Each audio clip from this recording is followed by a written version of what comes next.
Allô?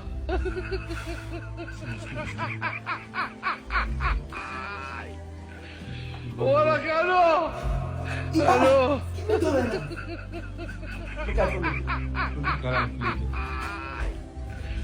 Hola, Carlo! Allô? If you are trying to buy a brand new luxury towel, go to Morocco. Yes! Morocco is the country that is selling brand new luxury towel. Because what Morocco do is to steal towels from goalkeepers. Is to steal towels from goalkeepers. And that's the new thing now. Morocco, their job is also to steal towels. So if you are looking for brand new towels, luxury towels, premium towels, go to Morocco.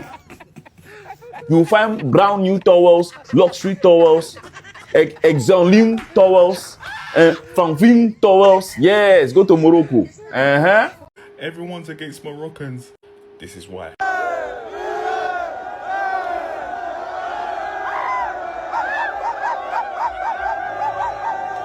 Everyone's against Moroccans.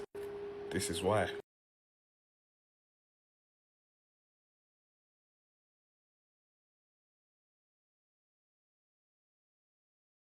Everyone's against Moroccans. This is why.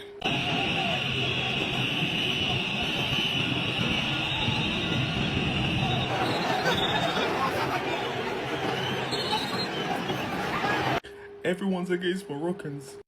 This is why.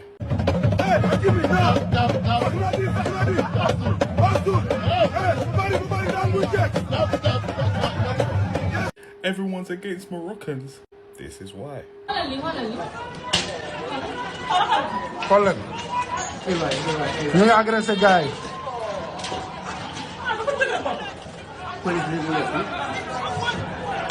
Ñu ngi agressé gars yi gis ngeen. Naar yaa ngi agressé restaurant Mama Africa. Oh. Everyone's against Moroccans. This is why.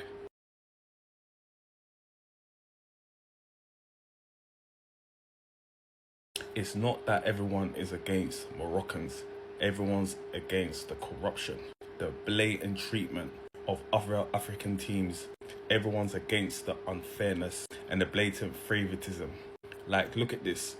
You got the Prince of Morocco refusing to hold the cup and hand it to a black team. Refusing to do the honors. There's the trophy.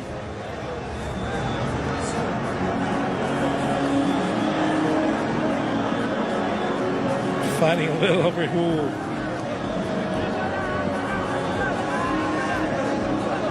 Is going to present the trophy to the champions.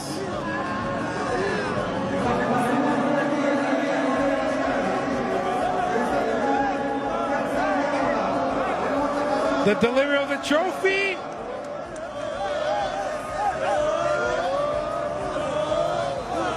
I hope Morocco is mortified by this behavior. Goalies have towels to wipe their gloves. This is nothing new or surprising. What you're watching is Morocco trying to steal them. I'm horrified. This is such embarrassing behavior, and they have no shame?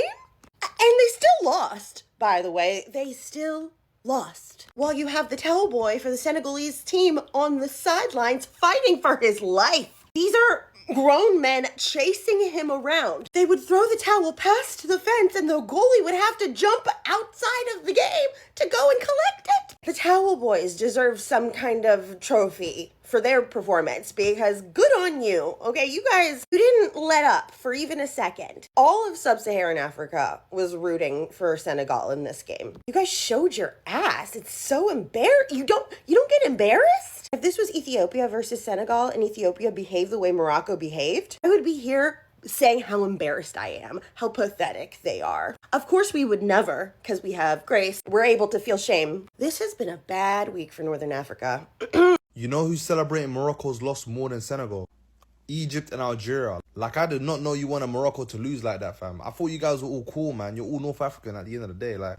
I'm not mad about the Afcon, but I want to talk about how people are reacting to this. Europeans of the West don't be doing that when another country be losing. They don't be doing all that. They still be moving as a unit, and y'all know what I'm talking about. That's exactly why they are taken seriously.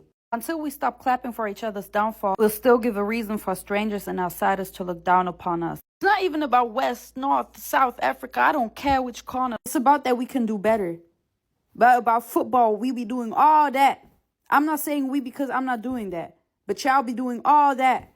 And then y'all be wondering why they look down upon us. Not because of the fact that Morocco, because I'm Moroccan, didn't win. That's football. We cool, whatever. We made it far too. It's about the fact how it's celebrated. It's disgusting. It's like, yeah, another downfall, yeah. And I'm sitting here thinking, do you hear how that sounds? Yeah, I really hear how that sounds. It's an African tournament hosted in Africa, specifically in North Africa, in Morocco, hosted for Africans. People were welcomed, cultures were shared. Instead of focusing on that, we're choosing division again. I don't care which party, every party that is contributing to this nonsense. That's all I gotta say. It's so embarrassing. One last thing is I'm so proud about how Morocco, my country, hosted this. I'm so proud about how the organization was working.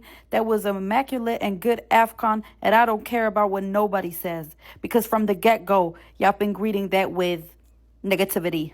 I'm going to say this once and I'm moving on. As Moroccans, we're often placed in a strange position. We're told we're not black enough to be African, yet we're not Arab enough to be Arabs.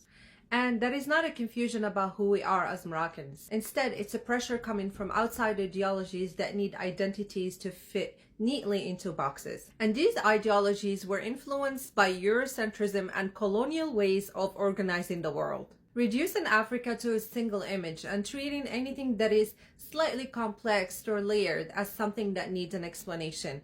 However, Morocco never needed explaining because it is Amazigh by roots, Arab by language and culture, and African by deep historical ties and geography. So to me, being Moroccan is enough. I'm not interested in proving identity, performing it, or reshaping it to meet anyone's expectation. As a Moroccan, I carry my identity with pride. Not because it fits into every box, but because it doesn't need to. If this resonates with you, I'm glad. And if it doesn't, I'm okay with that. Because I'm comfortable with standing exactly where I am. Morocco should have won that final. Because they did everything in their power to get an advantage over Senegal. Everything except play better. Prior to the match, they were tampering with Senegal's accommodations and transportation, leading the Senegalese Federation to make a warning statement.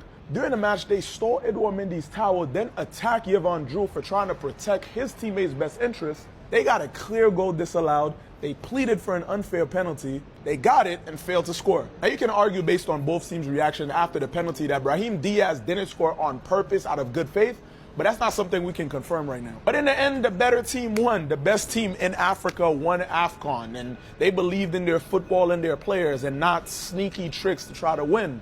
And even in such an emotional moment, they had a leader like Sadio Mane that was brave enough to bring his teammates back onto the pitch and finish the game like men, and a clutch young baller like Papa Gueye to score and capitalize. Now, don't get me wrong, Morocco organized a phenomenal tournament. The country was lit up all month long. The people were kind and hospitable, and their team played great despite some of the controversies. And honestly, after seeing so much love being shown, especially between Moroccan and Senegalese people, I was shocked to see how some of their fans and journalists reacted to the loss. I mean, walking out of the press conference and vandalizing stores across the city. So yes, there is a stain on this final, and I hope the proper sanctions are implemented and the lessons are learned for next time. But all in all, as expected, this was a fantastic Africa Cup of Nations. From Nigeria's fiery run to Sudan winning their first Afcon match since 2012 to Michel Kuka's homage to Patrice Lumumba, we just witnessed again why African football is so special. And I can't wait for the next one. Okay, so why do I think that all the African countries would eventually support Senegal and be happy that Morocco lost? Simply because it's supposed to work like this, you know? Morocco is doing great economically. It's growing, it's a progressive country, is going to levels where these countries cannot even dream of. We already proved ourselves in the World Cup before, and they know that we are great players, so there is no question that our players were bad. They were amazing. However, they had to feel good about themselves in some way. They had to choose the weak link to make them feel better. So they chose Senegal. Whoever would be the other opponents, they would support him. Whatever country it was, Senegal, whatever, everybody would support that if it is against Morocco. It is exactly what happened. So congratulations to them. But at the end of the day, it's just football. And the country who is always going to be stuck here is going to be Morocco. So we're just going to keep glowing. Bye. We owe Hakimi an apology, bro. Because he wasn't taking towels to make Senegal lose. He was taking towels because all of his money is in his mum's account. So he can't afford to buy a towel, bro. So that's the only way he can get towels. Like, it makes sense. Like, I don't care. The reason why this Senegal win is extra sweet is because the team that is unequivocally African won the African Cup. Because even though there are some people whose country is situated within that continent of Africa, they don't like to identify themselves as African because they don't see the advantageous benefits in being African. So they will use their ambiguous look to give them some benefits. They rather say that they are Arab or to say, oh, but I'm North African though, as if to say there's some type of hierarchy with being African. When I see deeply melanated brothers on the pitch and it being down to skill, because against the odds, we know that there was a lot of foolery going on, they still won. I love this. Because why would you be so giddy to win a tournament for something that represents an identity that you don't like? Let's keep it 100. And this should show that support will be given to those who support others within the same continent. If you make it clear that you want to separate yourself, then you'll be treated accordingly. So it is official, the African Football Federation have suspensions the Senegalese coach, because of his attitude during the African Cup of Nations final between Senegal and Morocco's. Listen, we know that was coming. Honestly speaking, he is supposed to be suspensions. That's for a fact. And this is the second person that is facing CAF punishment. The first was Shamel Eto'o, where he got 20,000 fined by CAF for his inappropriate gestures towards the referees in the Cameroon versus Morocco's match. They fined him 20,000 and they also banned him from 3 Africans matches. But that is not why I'm here. My question to CAF is, you have time to be fining all these people and giving all these people sanctions. Again, what about the referees? What about the referees? Because we know that 2 referees were removed from the Afcon refereeing list. Babou Traore and Abdul Ebdel. Babou Traore from Mali and Abdul Ebdel from Cameroon. We know about them that they were removed. And some people are saying that the reason why they were removed is because they didn't wear the appropriate boots. Some people are saying, oh, it was due to internal assessment, blah, blah, blah, blah, blah, blah, blah, and all of that. But you still haven't given us a reason why you remove those referees. That I should forget about that. But my question to you is, what about all these referees that did poorly, that did referee nonsense in this Afcon? What about them? What's about them? Because you are not saying anything about them. You have not even come out and make a public statement and say you are going to carry out investigations. You haven't done anything. So these referees, they are not going to go away. They are not going to get punished for all the nonsense that they did in these Afcons.